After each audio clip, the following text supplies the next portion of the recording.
Let's really sort of peel back the curtain, if you're happy, on how someone can have a 21-year top flight career and maintain their physical abilities.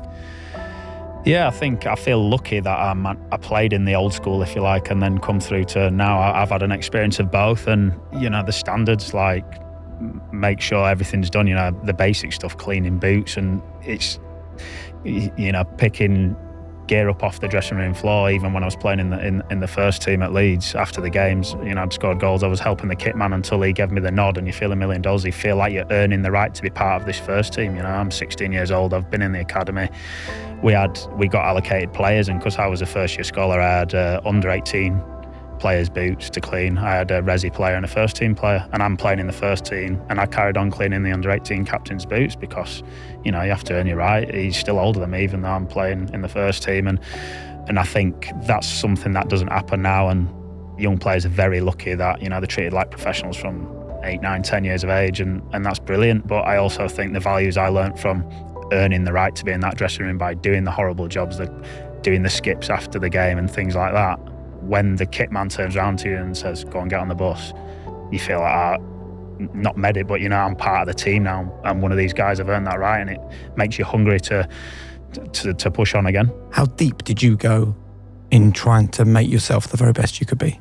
Yeah, I tried to leave no stone unturned. I think early age, made a decision. Obviously, the alcohol thing's always brought up, but it's like, is that going to help me be a player? No, it's not. So I'm not going to do that, and I don't have a problem with that. I'm there's always a right time for people to do it. I'm not against alcohol in any way or anything like that, but it was just a decision I felt was right for me, that I think if that's going to give me an advantage or help me in any way, I'll do it. So I didn't do that early on. What age?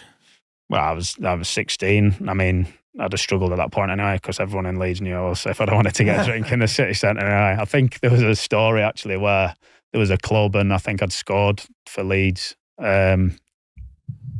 that Christmas. I think it was either the Boxing Day game or 28th or a nightclub, and someone said, oh, and this one's for James Milner, who scored for Leeds in the Premier League today, and someone shouted, I was in his class at school. And they're like, oh, brilliant. Well, that means you're underage, then get out, and kicked him out.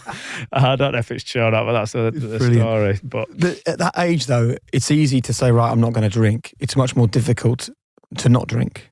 Yeah, and I think that's one of the things. There's so many times where I've been not nearly pressured into it, but people trying to pressure into it. Oh, go on, just have one, and what difference will it make, and things like that. And I think that goes back to the big thing of sticking to your guns and the sacrifices you have to make to get to the top in anything. And I think there's always going to be distractions, and going to bed, even back to school, and on a Friday night you're playing for the academy Saturday morning, your friends have gone out and doing whatever on a Friday night, and your phone's ringing, oh, come out, come on, blah, blah, blah, and you're in bed because you've got a game the next day. It goes back to there, and you have to be stubborn enough and single-minded enough to not to be different. And not be popular at times, and do what other people are doing, whether it's drinking or going out and doing things. Like, you have your goal, and if that helps me, I'm going to have that courage to be the odd one out at times.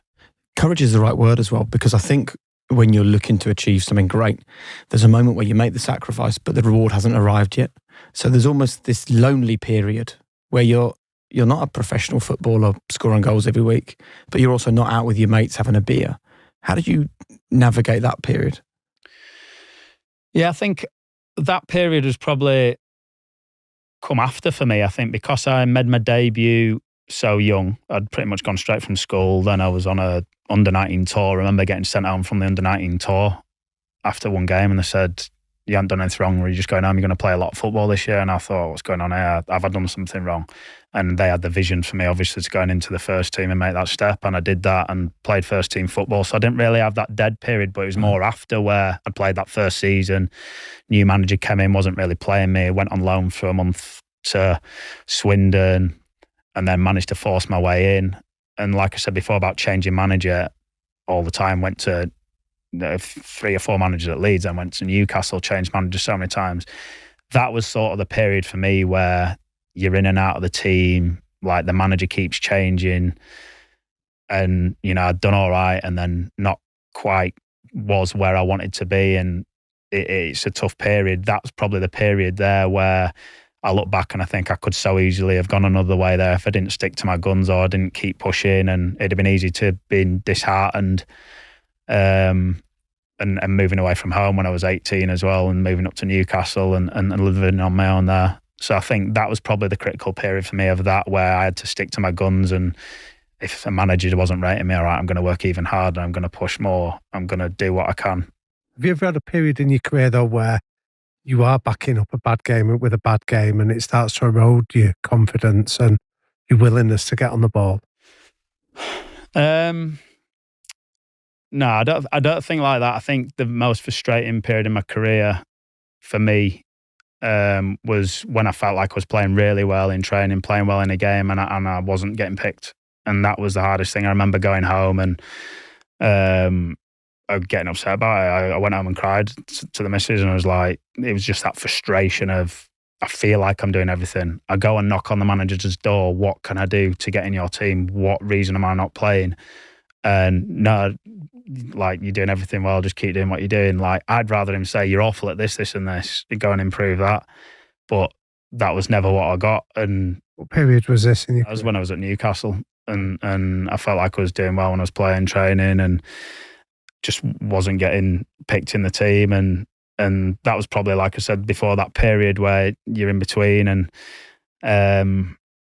you feel like you're doing everything you can, and then you have to go again and keep that belief and keep doing it day in, day out, even though it hasn't worked, and try and prove and every day stand out and things like that. But when it's like the goals, or if you're doing a different sport, you've got times, or someone says, oh, you need to improve this technically. It's different in football. It's an opinion sport, and you're always got opinions, whether it's fans, whether it's managers, players, whatever it is. You can try to change those opinions, but ultimately, if the manager's the guy picking the team, you can be playing the best football, and if you're just not having you, what can you do about that? And I think that's obviously changing managers the hardest thing. But if you don't have a direct thing, I need to go and work on this, well, where do you go from there? So you have to look at yourself and, how can I improve? Can I get stronger? Can I do bits like this? What do I think will get me in the team?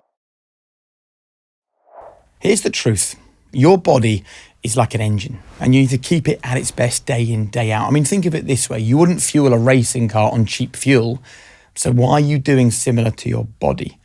I take Heights Vitals. I take them every single day. They stop me feeling run down, sluggish. I used to have brain fog. Not anymore. 2 small capsules. These act as my premium grade fuel. I'm keeping with the racing metaphor. So Vitals are a blend of vitamins, nutrients, minerals, omega-3, all the Bs, basically everything you need to perform at your best. So if you're looking for something that keeps you in the driving seat with your nutrition, your brain and body health, then this is it. Taken by athletes, Olympians, and even some well-known racing drivers.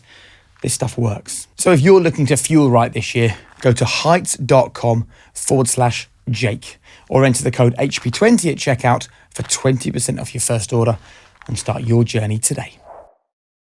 When you reflect on it now, and I know it's not finished, and I'm sure you'll want to add many more appearances to that number, how do you think you've done it? I think a lot of hard work. I think a lot of work from other people, setting you off on the right path early on, going right back to your parents and, the values they instilled in you. And what were they? I think obviously hard work was always one. My dad was very good at knowing how to get the best out of me. So he always used to say, you're not going to make it, you don't work hard enough, and little things like that. And he knew that I had the personality that, all right, I'm going to prove you wrong. And he knew that. He wasn't being horrible how he said it or anything like that, but he knew that I'd be like, all right, I'll show you. And I think that's probably where it started. Always had to do schoolwork before you went out and kicked a ball against the garage and things like that. But those values of making sure you're doing everything you should be first. And Leeds Academy, great tradition of bringing players through. The values there, and coming into being coached in the right way, doing your jobs, cleaning your boots, doing everything you should be, and then coming into a dressing room of players and learning what you can from them, and watching those senior players. What do they do? Like, what do they do that I can do for myself? How do they deal with things? What are those players doing that they shouldn't be doing? Right, I need to be strong enough to not follow that path and just progress like that, and always try and take the best you can from everybody you're watching or working with, managers, coaches, players. Listen to everything you can, I think, is important. As much information as you can, and you don't have to take it all on board, because ultimately you're steering your ship. There might be the odd time that you say, I don't agree with that, so I'm not going to do that, and you go against someone. But I think listening's a massive thing. And then, just trying to keep pushing yourself from that point on, going through the years, keep trying to improve and trying to stay at that level, really. So when you talk about going into that dressing room, you're a young adolescent boy, and the advice to anybody in that situation is keep your eyes open and your mouth shut. What was it you were seeing that you feel you learnt then that you're still applying today in Brighton? I think it was a very different game then. I think like the players and how lives were lived, and the game was different. The amount of staff was there and things like that. But we had a group of players who'd done very well at Leeds, and Champions League semi-final successful players, great personalities. Some lads who took me under the wing and looked after me, kept me away from the media duty after games, and made sure I didn't have to do that, and little things like that. And it gave you time to be yourself. But it was, at that time, keep your mouth shut. I didn't want to stand out off the field. I wanted to keep my head down, speak when spoken, do my jobs, don't attract attention in that way. But as soon as you get on the pitch, that's when you want to attract attention, do your job, impress people, try and be the best player and show people you deserve to be there. But off the field, not be noticed, show respect to the guys, keep your head down, not, get bantered for your gear or whatever it is. You don't want to do anything to stand out, or the car you're driving, anything like that. Just be under the radar and hopefully get in people's minds when you're on the football field.